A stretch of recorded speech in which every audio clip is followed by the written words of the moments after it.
ملک میں عام انتخابات کی جانب ایک قدم اور اپیلوں اور فیصلوں کا وقت گزر گیا۔ امیدواروں کی نظر ثانی فہرست آج جاری ہوگی۔ کاغذات نامزدگی کل تک واپس لیے جا سکیں گے۔ انتخابی نشانات ہفتے کو الاٹ ہوں گے۔ سیاسی جماعتیں اور آزاد امیدوار 6 فروری تک انتخابی مہم چلا سکیں گے۔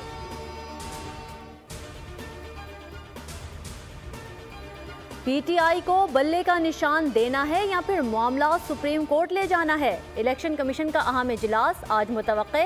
پشاور ہائی کورٹ کے فیصلے پر غور اور حکمت عملی کا فیصلہ ہوگا۔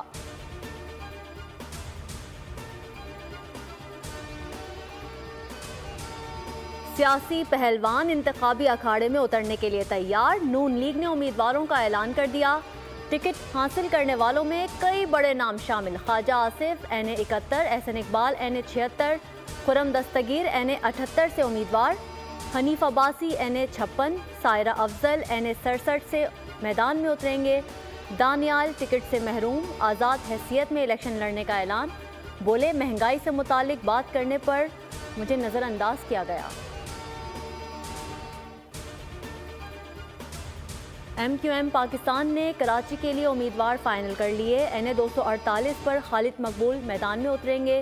مصطفیٰ کمال NA242 سے امیدوار، ارشد وہرا NA240 سے امیدوار ہوں گے۔ فاروق ستار NA241 اور NA244 میں پنجہ آزمائی کریں گے۔ رؤف صدیقی NA237، امین الحق کو NA246 سے ٹکٹ جاری۔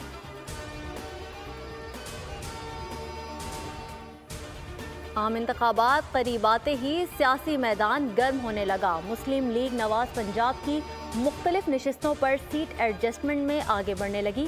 نون لیگ کا NA64 گجرات میں قاف لیگ کے ساتھ سیٹ ایڈجسٹمنٹ کا فیصلہ۔ NA54 راولپنڈی میں نون لیگ استحکام پاکستان پارٹی سے سیٹ ایڈجسٹمنٹ کرے گی۔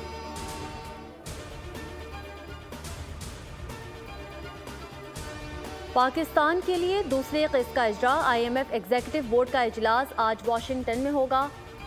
اسٹاف لیول معاہدہ منظور ہوا تو پاکستان کو $70 کروڑ ملیں گے۔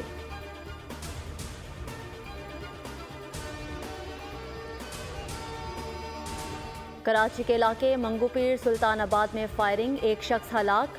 55 سالہ شخص نماز فجر کے لیے گھر سے نکلا، گولیوں کا نشانہ بن گیا۔ جائے وقوع سے 30 بور گولیوں کے 6 خول ملے۔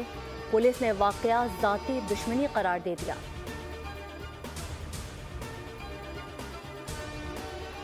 غزہ پر ایک بار پھر آگ کی بارش۔ اسرائیل کے 24 گھنٹوں میں 150 حملے، 200 فلسطینی شہید۔ شہداء کی مجموعی تعداد 23,357 سے بڑھ گئی۔ ہلال احمر کی ایمبولینس پر حملے میں 4 کارکن شہید۔ الاقصی اسپتال کے اطراف شدید بمباری۔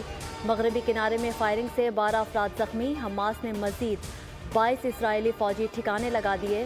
مارٹر گولوں کے حملوں میں 42 گاڑیاں اور ٹینک بھی تباہ۔ القسام بریگیڈ نے کامیاب کارروائیوں کی ویڈیو جاری کر دی۔ اور پاک نیوزی لینڈ T20 ٹاکرے کی تیاریاں۔ آکلینڈ میں سیریز کی ٹرافی کی رہنمائی۔ دونوں کپتانوں کا ٹرافی کے ہمراہ فوٹو سیشن۔ شاہین آفریدی کہتے ہیں قومی ٹیم کی قیادت اعزاز ہے، خامیوں پر قابو پانے کی کوشش کریں گے۔ T20 میچز ورلڈ کپ کی تیاری کا اچھا موقع ہے۔